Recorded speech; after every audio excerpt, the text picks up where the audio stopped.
Hi everyone, welcome back to my YouTube channel. In today's video, we are going to understand the costing variant.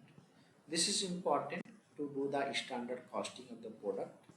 So costing variant includes five things: costing type, valuation type, date control, transfer control, and quantity structure control.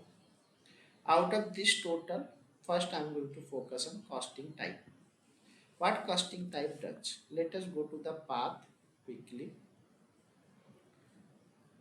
So this is the pass SPRO controlling, product cost controlling, product cost planning, material cost estimate with quantity structure. Okay. Then define the costing variant. Before defining the costing variant, you must define the costing variant components.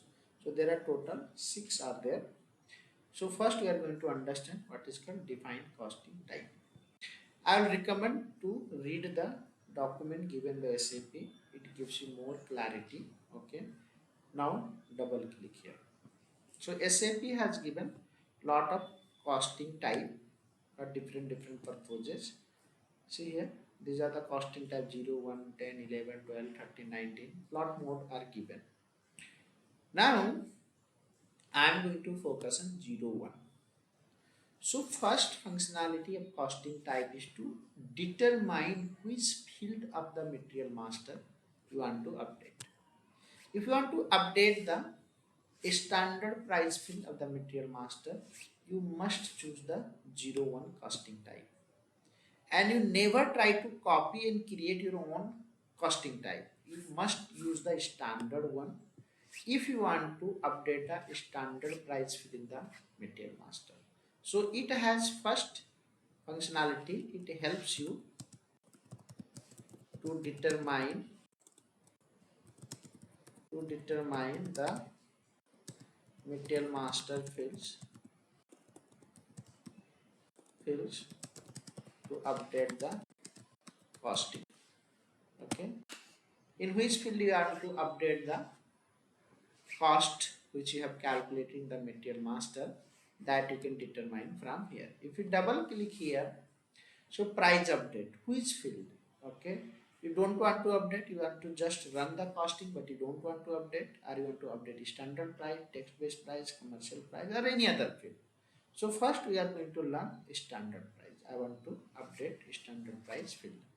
Now second, it helps you which valuation view in the material master you want to update. Either legal valuation, group valuation, profit center valuation, segmentation valuation. So second functionality, it helps you to update, it helps you to update the valuation view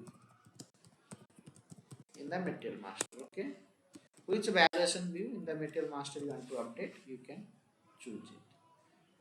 You should never copy, as I said. You should always use the 01 if you want to update a standard price field.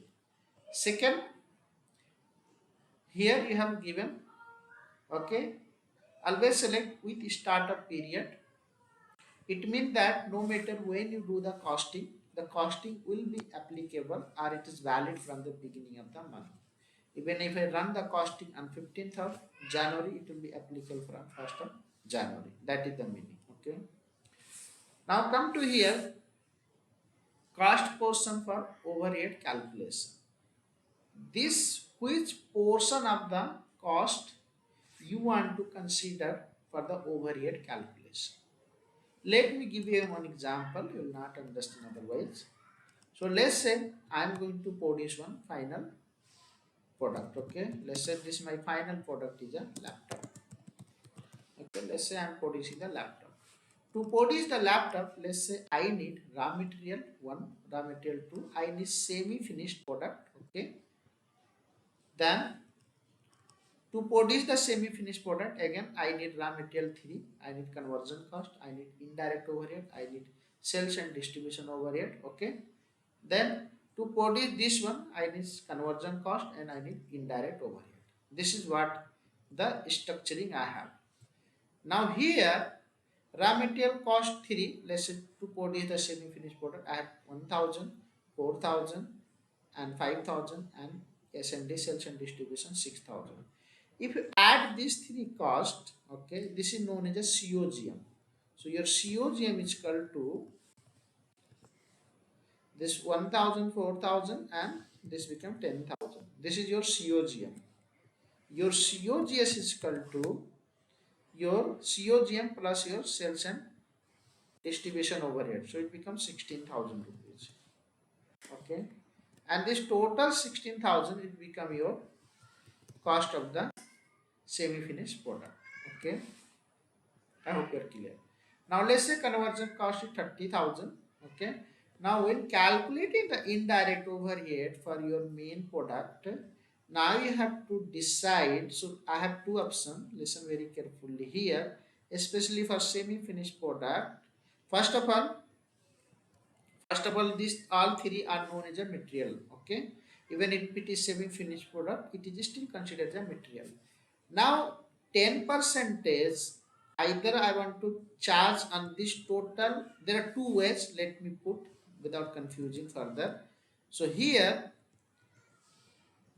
semi-finished product cost with COGM and semi-finished product with COGS. Okay.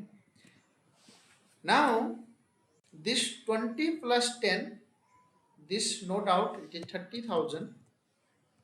Now you have to decide while calculating the base for indirect overhead that is 10% and material cost, either you have to consider the COGM up to COGM cost for the SFG, or you have to consider the COGS uh, cost of the SFG.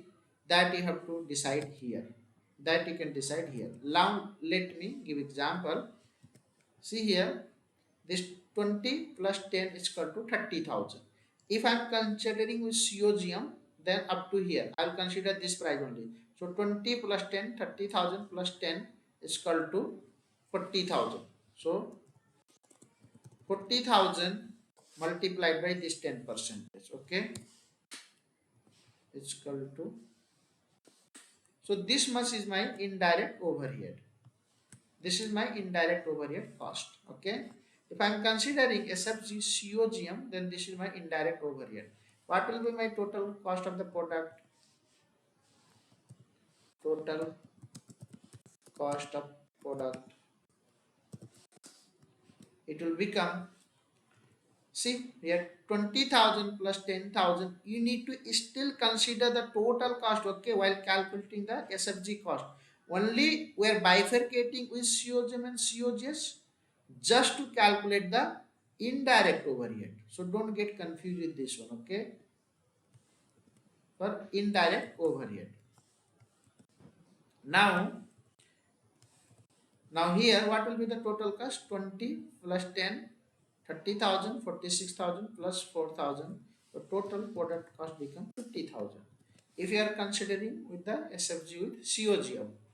If you are considering SFG with your COGS, then 20 plus 10 is equal to 30,000 plus this 16,000 become your 46,000. So 46,000 multiplied by this 10%. Okay.